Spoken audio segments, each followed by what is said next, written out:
कसे आहात तुम्ही सगळे? तुमच्या सगळ्यांच्या माझ्या एका नवीन व्हिडिओमध्ये स्वागत आहे. आणि आज आहे रामनवमी. तुम्हाला सगळ्यांना रामनवमीच्या खूप खूप शुभेच्छा. आणि आज चैत्र नवरात्रातली पण नवमी आहे, त्यामुळे आज आम्ही निरपिंगळे आणि देवीचे दर्शन वगैरे करायला जाणार आहोत. तर मग चला बघूया दिवसात काय काय होतं. तर जसं की तुम्ही मागच्या मिनी व्लॉगमध्ये बघितलेलंच होतं की मम्मी वगैरे घरी नव्हती गेलेल्या 2-3 दिवसांमध्ये, म्हणजे फिरायला वगैरे गेलेली होती. आणि मग घरचा पण असा इतका काही लोड नव्हता, पप्पाजी आणि मीच होतं. आणि घर बरंचसं आधीचंच आवरलेलं होतं. तर मग होत्या काय या छोट्या मोठ्या गोष्टी ज्या होत्या माझ्या रूमच्या, ज्या मी येऊन सामान काढून वगैरे ठेवलं होतं, तर मग तेच आधी सगळं काही नीट आवरून घेतलेलं होतं. पटपट पण आवरायचं होतं आणि थोडंफार नाश्ता वगैरे पण बनवायचं होतं. आणि मग त्यानंतर आम्हाला निघायचं पण होतं आज पिंगळा देवीला जायला. तर मग तीच आमची इथे गडबड वगैरे चाललेली होती की पटपट आवरायचं दोघांनी मिळून. मग सगळं काही पटपट केलं आणि त्यानंतर मस्तपैकी छान मटकीची उसळ वगैरे बनवून घेतली.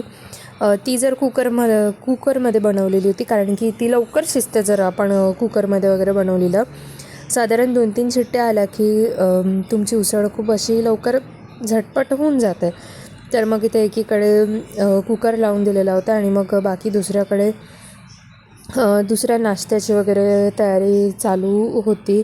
म्हणजे मुगाच्या डाळीचे वडे वगैरे पण मिश्रण आधीच मम्मी बनवून गेलेली होती. तर मग त्याचे वडे वगैरे पण आम्ही छान बनवून घेतले की बऱ्यापैकी पोट भरून आमचा नाश्ता होऊन गेलेला होता दुपारीच साधारण 12-1 वाजता वगैरे. आता माझा सगळा नाश्ता ब्रंच म्हणू शकतो बनवून झालेला आहे. बरेचसे आयटम बनवलेले आहे. इथे वडे तळत आहे, इथे माझी मोठ ऑलमोस्ट डन आहे. इथे पापड आणि फिंगर तळायचं बाकी आहे आणि बाकी असं चिवडा वगैरे बनवून गेलेले आहे. आणि इथे आमचं हे काम चालू आहे. मी मागे एका शॉर्ट्समध्ये दाखवलेलंच होतं, हे तुम्ही इथे बघू शकता. इथपर्यंत झालेलं आहे. एक स्लॅब पडलेला आहे. आता जो वरचा आहे माझ्या रूमचा वगैरे, तो अजून बाकी आहे ते सगळी कामं. सो चला भेटूया थोड्या वेळातच. वेळेस आता मी तयारी करत आहे फॅमिली जायसाठी. आमचं जे काही सामान वगैरे भरून होतं वटीला वगैरे घ्यायच्यासाठी, जे घरून घ्यायला लागत असतं, खारक, बदाम, सुपारी, हळकंड वगैरे, ते सगळं घेऊन झालेलं आहे. सो आता तयारी करते. तयारी झाल्यावर मिळते. सो गाईज, मी अशा प्रकारे छान रेडी झाली आहे. आता आम्ही जातो आहे निरपिंगळायला आणि बघतो आमचं आसरा देवीला पण जायचा विचार चालू आहे. खूप सुंदर असं मंदिर आहे देवीचं, तर आम्ही तिथे पण जायचा विचार करतो आहे. तर बघू पुढे काय होतं.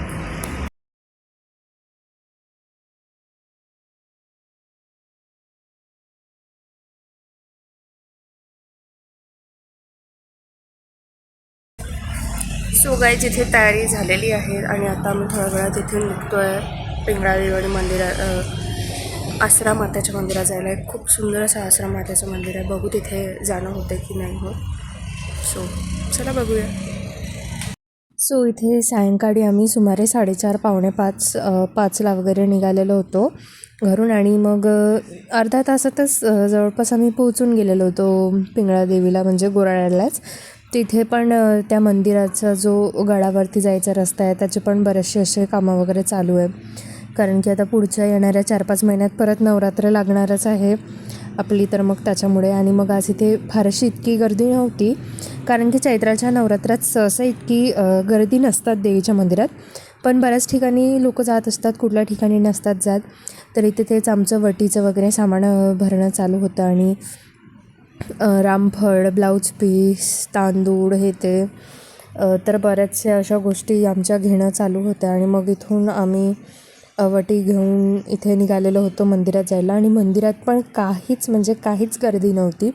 खूप छान शांततेत असे देवीचे दर्शन झाले होते. वटी पण खूप शांततेत भरता आली. आणि कुठल्याही मंदिराचं वातावरण तर नेहमी प्रसन्न असतं. इथे छान चैत्राच्या नवरात्राची पूजा मांडलेली होती आणि देवीचे पण दर्शन तुम्ही घेऊन घ्या छान इथूनच, व्हिडिओमधूनच. आणि खूप सुंदर असं. मला सगळ्यांना चैत्र नवरात्र नवमीच्या पण खूप खूप शुभेच्छा. इथे आम्ही आता निरपिंगळाईला आलेलो होतो दर्शन करायला. खूप सुंदर असे देवीचे दर्शन झाले आणि काही गर्दी नव्हती. मी तुम्हाला दाखवते. डायरेक्ट एंट्रन्सवरून देवी दिसतं आणि खूप सुंदर असे दर्शन होतात देवीचे. तर चला आता बघू पुढे कुठे जातो तर. आणि मग आम्ही इथून छान प्रकारे आमचे दर्शन घेऊन निघालो. आसरा सावंगाला जायला. तर आसरा सावंगा हे माऊलीजवळच होतं आणि आम्ही सायंकाळी गेलेलो होतो, छान थंड्या ऊन वगैरे कमी झाल्यानंतर दर्शन करायला. तर मग आसरा सावंगा देवीची कथा अशी आहे की तिथे एक माणूस होता जो गाई वगैरे चरायला नेत होता. तर तो एका दिवशी थकलेला होता म्हणून तो एका झाडाखाली झोपला आणि मग त्याला तिथे स्वप्नात आल्या की बा त्या देव्या त्या 7 बहिणी ज्या आहेत त्या झाडाखाली आहे.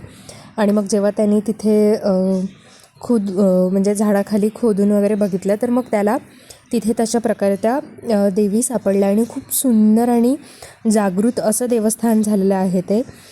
आणि त्याला नाव पण त्या गावाला सावंगा आसरा असंच पडलेलं आहे. आणि खूप सुंदर अशा परिसरात आश्रमातेचं मंदिर आहे. म्हणजे ते नदीच्या काठावर आहे, झाडाच्या खाली. म्हणजे जेव्हा मी एकदा खूप पहिल्यांदा गेली होती तेव्हा ते मंदिर खूप छोटंसंच होतं, पण आता ते खूप बऱ्यापैकी डेव्हलप झालं आणि खूप सुंदर असं त्या आसरा देवीचं मंदिर आहे. तुम्हाला पुढे व्हिडिओमध्ये दिसेलच. आणि इथे बरंच काही पुलाचं रोडाचं बांधकाम वगैरे पण चालू असून तुम्हाला इथून दुरूनच मंदिर दिसून गेलेलं असेल. पुढे मी दाखवतेच तुम्हाला.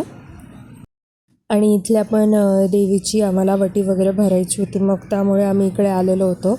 म्हणजे इथे आधी दुकानं वगैरे असं काहीच नव्हतं, पण आता जसा जसा काळ पुढे चालत गेला तसं लोकांना पण इथली प्रचिती येत गेली. त्यामुळे मग इथे नवरात्राच्या वेळेला असे छोटे 4-5 दुकानं लागत असतात आणि महाप्रसाद पण असतो इथे. बऱ्याच लोकांचा स्वयंपाक वगैरे पण असतो इथे. खूप सुंदर असं देवीचं मंदिर आहे. आणि मग इथे आम्ही आधी दुकानात गेल्याबरोबर आधी वटीचंच ताट घेतलं इथून. तर मग इथे गाठी वगैरे आणि काही आम्ही आमचं स्वतःहून सामान घेतलेलं होतं. आणि ही आहे अशी देवी. त्या 7 बहिणी आहे, पण आता तिथे नवरात्रामुळे त्या साड्यांमुळे सगळं झाकलं गेलेलं होतं. तर मग इथे चैत्राची पण नवमी असल्यामुळे बरेचसे लोक असतात जे पूजा वगैरे घेऊन जातात, ते पण होतं. आणि मंदिराचा परिसर तुम्ही बघू शकता की खूप मोठा आणि सुंदर असं होतं. आतमध्ये त्या देव्या होत्या आणि बाहेर ह्या ज्या बाण स्वरूपात देव्या या मारामाया मातामाया होत्या, त्या ज्या गावाच्या शिवेवर वगैरे असतात त्या. आणि मग अशा प्रकारे खूप सुंदर असं मंदिर होतं. आणि सायंकाळच्या वेळेला गेलो होतो, फार शांततेत वगैरे गेलेलो होतं. आणि मग इथेच जे काही सामान वगैरे आणलेलं होतं ते परत वगैरे करायचं होतं. आणि मग इथे रामनवमी होती या दिवशी, तर मग छान झाकी वगैरे पण निघालेली होती आमच्या मोर्शीत. आम्ही तिकडूनच यायला लेट झाला म्हणून आम्हाला पूर्ण काही झाकी ती बघायला मिळाली नाही. पण काय काय बघितलं ते तुम्हाला नक्की या व्हिडिओमध्ये दाखवते. हे बघा तुम्ही हनुमानजी वगैरे बघू शकता. हे काली माताची अशी झाकी होती. खूप सुंदर सुंदर अशा सुंदर देखावे म्हणू शकतो की खूप सुंदर असे देखावे होते इथे. आणि मग गर्दी पण तशा प्रकारे भरपूर होती. आणि एका साईडला तिकडे मुलांचा डान्स वगैरे पण चालू होता. एक एक करून त्या झाक्या येत होत्या, जात होत्या. आणि मग तशा प्रकारेच लोकांची गर्दी पण होती. हे बहुतेक समुद्र मंथनचा देखावा आहे. आणि असे खूप सुंदर छोटे मुलं बनलेले होते. त्यांनी छान स्वरूप धारण केलेले होते देवांचे. आणि हे बघा, हे तर खूपच सुंदर होतं की एक छोटा मुलगा श्री स्वामी समर्थ बनलेला होता. आणि खूप सुंदर असे स्वरूपाने देखावे होते. मी जसं तुम्हाला सांगितलं की तिथे डान्स वगैरे पण चालू होते. इथे लक्ष्मी आणि नारायणाची पण छान असं सुंदर देखावा होता.